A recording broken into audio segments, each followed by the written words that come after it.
दोस्तों सोचिए, एक लड़का जो बॉलीवुड का अगला सुपरस्टार बनने वाला था, जिसने पहली ही फिल्म में अवार्ड जीत लिया, लेकिन सिर्फ एक गलती, एक प्रेस कॉन्फ्रेंस और पूरा करियर बर्बाद हो गया। आज हम बात करेंगे विवेक ओबरॉय की। मेरी तरह बुरे इंसान हो। बहुत ज़्यादा ऐसी बातें हुई हैं। अगर आप लोगों ने कभी सलमान से पहले बात की है और स्पेशली अगर शराब के नशे में बात की हो तो आप जानते होंगे कि वो जब बात करते हैं तो आधा तो आप समझ नहीं पाते हैं कि ये क्या बोल रहा है आदमी, कुछ ठीक से समझ में नहीं आ रहा। जिसे सलमान खान से दुश्मनी बहुत महंगी पड़ी। विवेक ओबरॉय का जन्म 3 सितंबर 1976 को हुआ। उनके पिता सुरेश ओबरॉय खुद बॉलीवुड के बड़े एक्टर थे। बचपन से ही विवेक को एक्टिंग का शौक था। उन्होंने लंदन और न्यूयॉर्क में एक्टिंग सीखी। मतलब वो पूरी तैयारी करके बॉलीवुड में आए थे साल 2002 में। राम गोपाल वर्मा की गैंगस्टर फिल्म कंपनी रिलीज हुई। यहीं से विवेक ओबरॉय ने बॉलीवुड में डेब्यू किया। फिल्म में उन्होंने चंदू नागरे का रोल निभाया, जो एक साधारण लड़के से बड़ा गैंगस्टर बन जाता है। उनकी एक्टिंग इतनी नेचुरल और दमदार थी कि किसी को लगा ही नहीं ये उनकी पहली फिल्म है। डायलॉग, एटीट्यूड और स्क्रीन प्रेजेंस ने सबको चौंका दिया। फिल्म हिट हुई और रातों रात विवेक स्टार बन गए।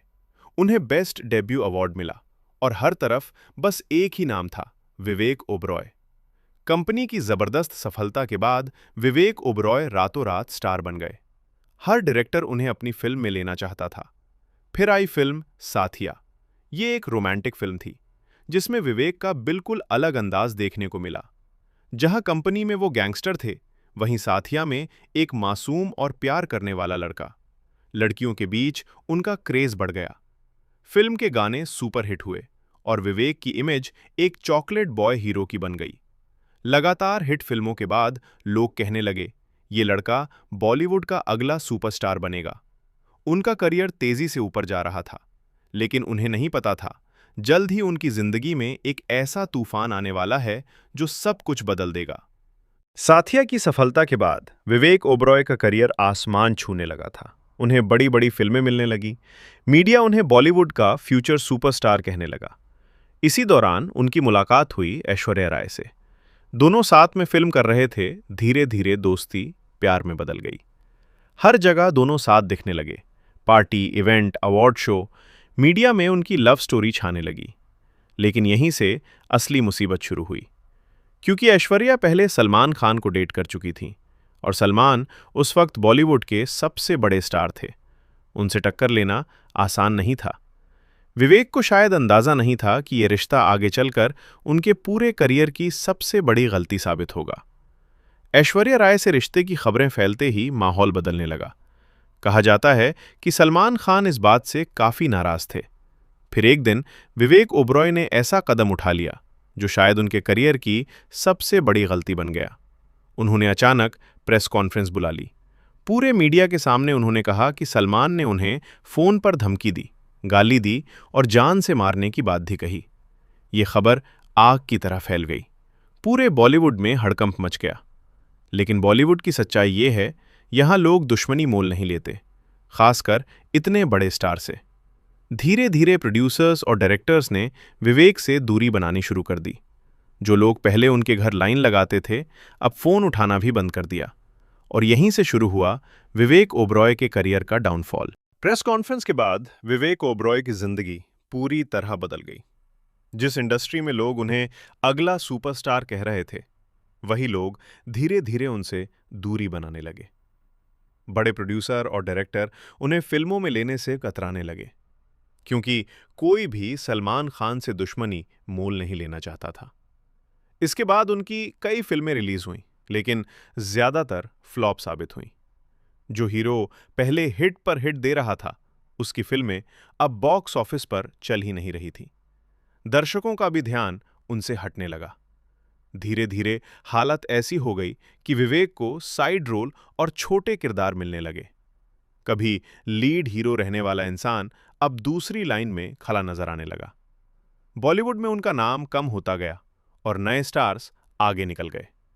विवेक ने वापसी की बहुत कोशिश की, अलग अलग तरह की फिल्में की, यहां तक कि साउथ फिल्मों और नेगेटिव रोल भी किए। लेकिन जो स्टारडम उन्हें कंपनी और साथिया के समय मिली थी, वो दोबारा कभी नहीं मिली। एक समय जो लड़का बॉलीवुड पर राज करने वाला था, वही कुछ सालों में गुमनामी में चला गया। सच में, एक फैसला इंसान की पूरी जिंदगी बदल सकता है। सलमान खान वाली प्रेस कॉन्फ्रेंस के बाद विवेक ओबरॉय की जिंदगी पूरी तरह बदल गई। उन्हें लगा था कि सच बोलने से लोग उनका साथ देंगे, लेकिन उल्टा हो गया। बॉलीवुड इंडस्ट्री ने उनसे दूरी बनानी शुरू कर दी। जिन लोगों के साथ वो रोज काम करते थे, वही लोग उन्हें इग्नोर करने लगे। धीरे धीरे उनके पास फिल्में आना बंद हो गईं। कई प्रोजेक्ट्स जो साइन होने वाले थे, अचानक कैंसिल हो गए। कुछ फिल्मों से उन्हें बिना वजह बाहर कर दिया गया। विवेक ने बाद में इंटरव्यू में बताया कि उन्हें समझ ही नहीं आ रहा था कि उनके साथ ऐसा क्यों हो रहा है। उन्होंने कहा कि वो फोन का इंतजार करते रहते थे कि कोई डायरेक्टर या प्रोड्यूसर कॉल करेगा, लेकिन फोन बजता ही नहीं था। जो लड़का रोज सेट पर बिजी रहता था, वो घर पर खाली बैठने लगा। यही चीज उन्हें अंदर से तोड़ने लगी। लगातार फ्लॉप फिल्में, काम की कमी और इंडस्ट्री की राजनीति ने उन्हें मानसिक रूप से बहुत कमजोर कर दिया। विवेक ने खुद माना कि वो डिप्रेशन में चले गए थे। उन्हें लगता था कि शायद उनका करियर खत्म हो चुका है।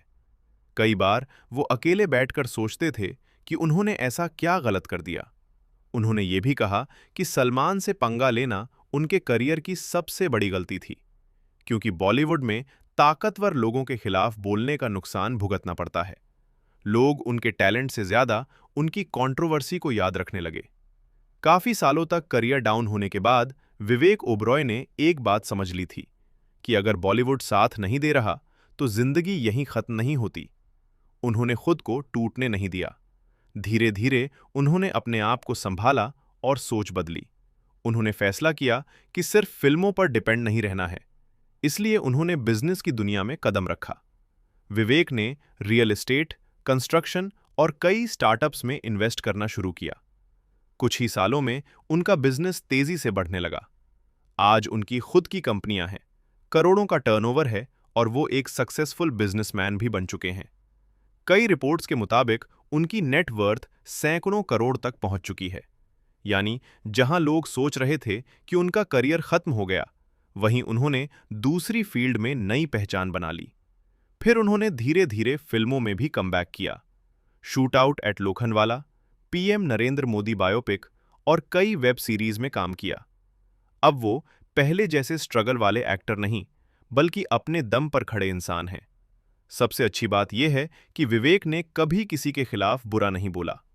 सलमान खान के बारे में भी उन्होंने बाद में कहा कि पुरानी बातें भूल जानी चाहिए और जिंदगी में आगे बढ़ना चाहिए। उन्होंने माफी भी मांगी और पीस से जीने का फैसला किया। आज विवेक ओबरॉय सिर्फ एक एक्टर नहीं, बल्कि एक्टर, बिजनेसमैन, फैमिली मैन और मोटिवेशनल पर्सनालिटी बन चुके हैं। उनका सफर ये सिखाता है कि अगर एक रास्ता बंद हो जाए, तो दूसरा रास्ता जरूर खुलता है। कभी जो लड़का कंट्रोवर्सी की वजह से गिर गया था, आज वही अपनी मेहनत से फिर खड़ा है। सच में यही असली जीत है। आज भले ही वो पहले जैसे फिल्मी सुपरस्टार ना हो, लेकिन वो फाइनेंशियली स्ट्रांग, सेटल्ड और खुशहाल जिंदगी जी रहे हैं, और यही असली जीत होती है। इस कहानी से हमें एक ही सीख मिलती है कि अगर जिंदगी में गिर भी जाओ, तो मेहनत करके फिर से उठ सकते हो, क्योंकि असली हीरो वही है जो हार मानकर नहीं बैठता। अगर आपको ये कहानी पसंद आई हो, तो वीडियो को लाइक करें, शेयर करें और चैनल को सब्सक्राइब जरूर करें।